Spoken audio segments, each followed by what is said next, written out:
Kok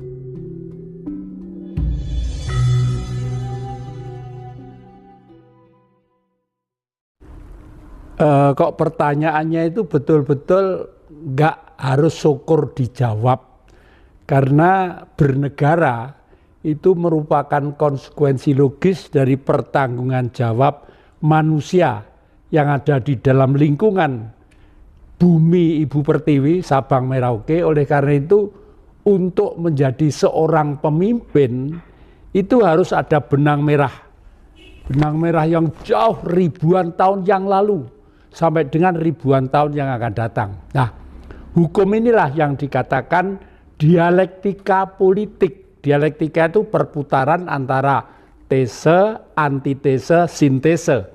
Lah pemerintahan Joko Widodo ini, maaf saya mengambil istilah Joko Widodo, yang menjadikan beliau itu Jati Kusumo dan kawan-kawan. Bukan PDIP, bukan orang Solo. Sampai pada waktu itu saya dengan 7 orang direwangi itu tidur di kebun-kebun binatang. Kenapa kok di situ? Karena pengen mendekat dengan leluhur. Tugas beliau sebenarnya hanya sebagai antar waktu untuk meluruskan selama ini yang pemerintah di Republik Indonesia itu tidak pernah benar semua. Maaf, termasuk putra Bung Karno sendiri. Bukan kok Megawati itu jelek, tidak, karena belum mempunyai fondamen dasar politik yang seharusnya diwujudkan sebagaimana cita-cita Bung Karno itu sendiri.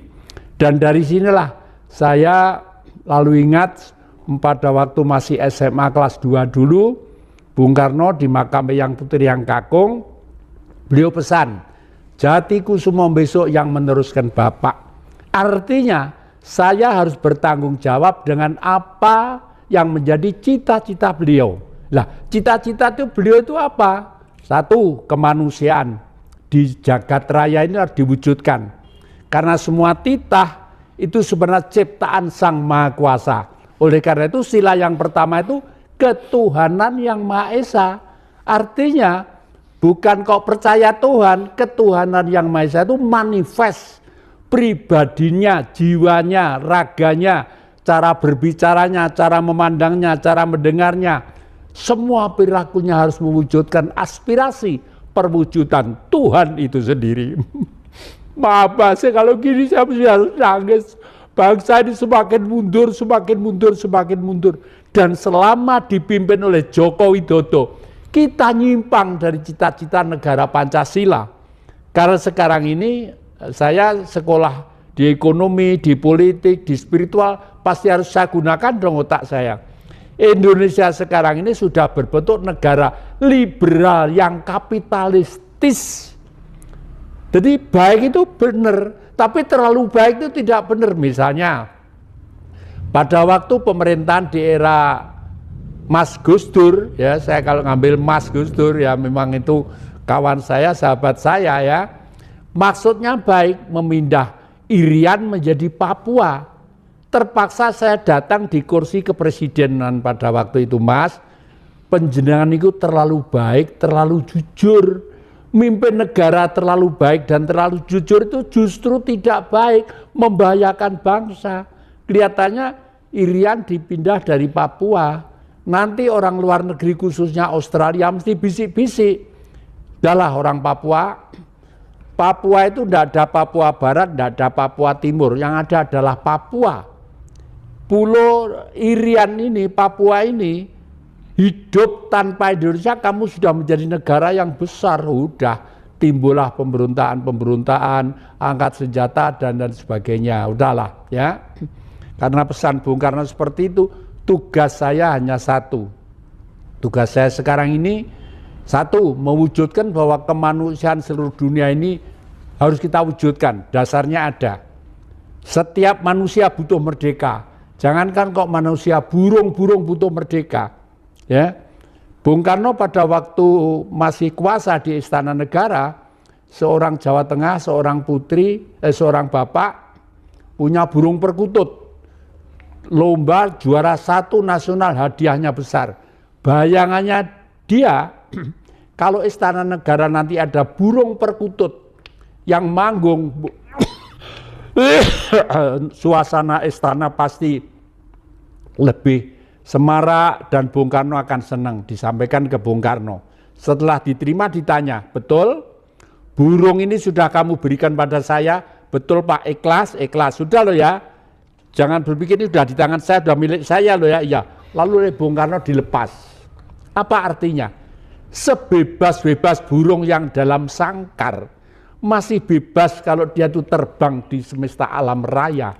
Itulah lambang kemanusiaan yang paling tinggi. Nah, oleh karena itu tidak ada alasan bahwa kita membenci orang Afrika, kayak kita membenci orang ini, kayak orang tidak ada. Tetapi kita diberi tangan untuk bergerak, kita diberi kaki untuk melangkah, kita diberi otak untuk berpikir.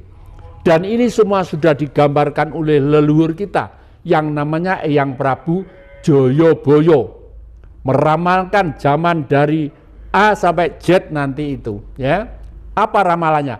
Di dalam wayang Purwo, negara yang akan melaksanakan pemerintahan itu jiwanya harus Puntadewa.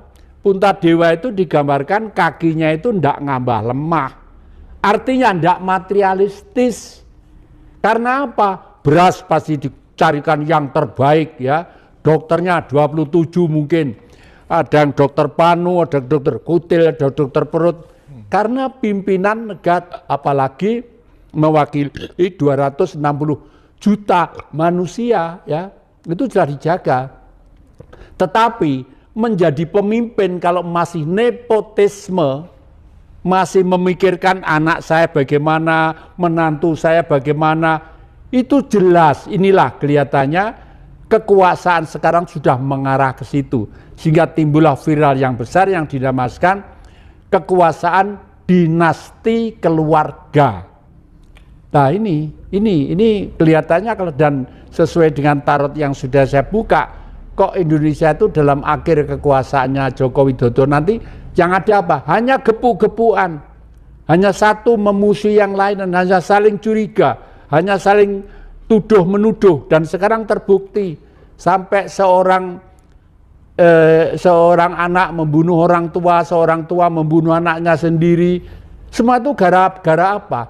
Gara-gara psikologis manusia yang sudah hidup di negara ini tidak ada pengayom spiritual yang namanya budi pekerti.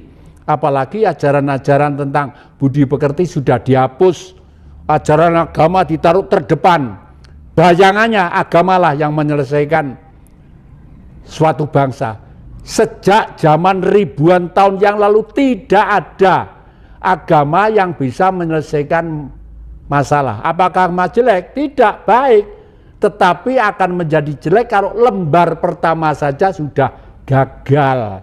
Buktinya sekarang di Israel, di Timur Tengah, mulai zaman Fir'aun sampai sekarang terus menerus ada peperangan, dan ada peperangan. Malah ada yang banyak yang menafsir apakah ini nanti perang dunia ketiga yang sudah dimulai. Nah kalau memang iya, buku saya ternyata benar. Manusia seluruh dunia hanya akan sisakan 99%,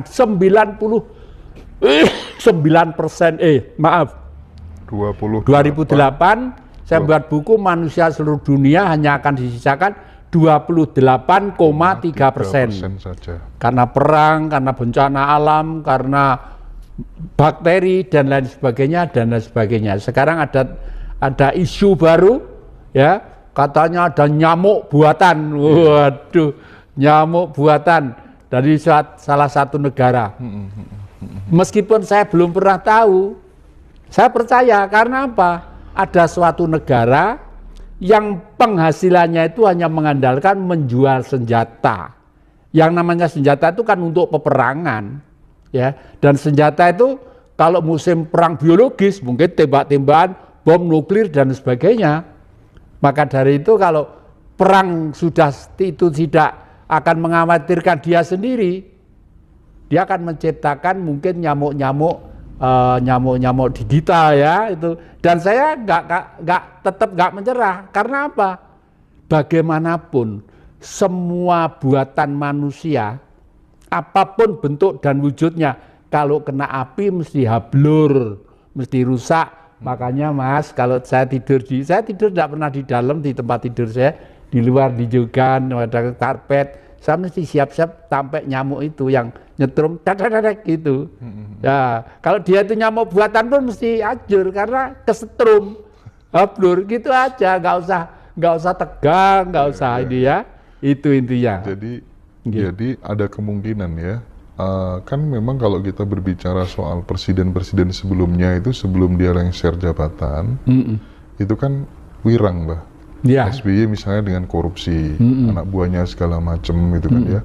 Bu Mega sendiri juga sama, ya kan. Sebelum-sebelumnya juga case-nya hampir sama. Berarti Jokowi punya potensi bahwa dinasti ini menjadi alat Jokowi bisa wirang beneran, menurut yang Jati. Betul-betul sangat wirang. Karena saya itu pergaulan saya itu nasional, Mas. Semua kirim SMS, semua telepon langsung ke saya tentang itu. Yaitu menunjukkan gejala-gejala hancurnya Indonesia. Saya jawab seperti itu. Karena nggak bisa ngatur negara. Nah, ini malah saya prediksi bahwa nanti itu bangsa ini akan mengalami peristiwa yang namanya sakit terhimpit sampai ke langit. Saya memang menakut-nakuti. Bagi yang takut syukur justru akan lebih selamat. Bagi yang menganggap itu kan orang yang dibuat dari politik, orang tua yang sudah tidak terpakai di DPR MPR sudah terpakai, ini tidak terpakai sudah dibuang, silakan. Ya, tapi bayangan saya dan sudah saya perjuangkan sejak 2008, negara ini Sabang Merauke, rakyat akan gemah, ripah, loh, jinawe, ayem, tentrem, subur, makmur kalau sudah dipimpin seorang raja. Siapa yang menjadi raja? Ini urusan wahyu. Wahyu itu tidak bisa dibeli. Wahyu itu tidak bisa direkayasa, tidak bisa dibeli. Ini wala wisawab. Karena sudah kodrat Tuhan, dan setiap kurun waktu tertentu pasti turun wahyu. Rasulullah Nabi Muhammad mengatakan bahwa suatu saat setiap zaman akan lahir seorang nabi. Artinya apa? Nabi itu artinya pemimpin. Jadi setiap saat pasti lahir pemimpin-pemimpin baru. Pemimpin 2000 tahun yang lalu dengan pemimpin 1400 tahun yang lalu dengan tahun 3000 ini sudah nggak relevan lagi.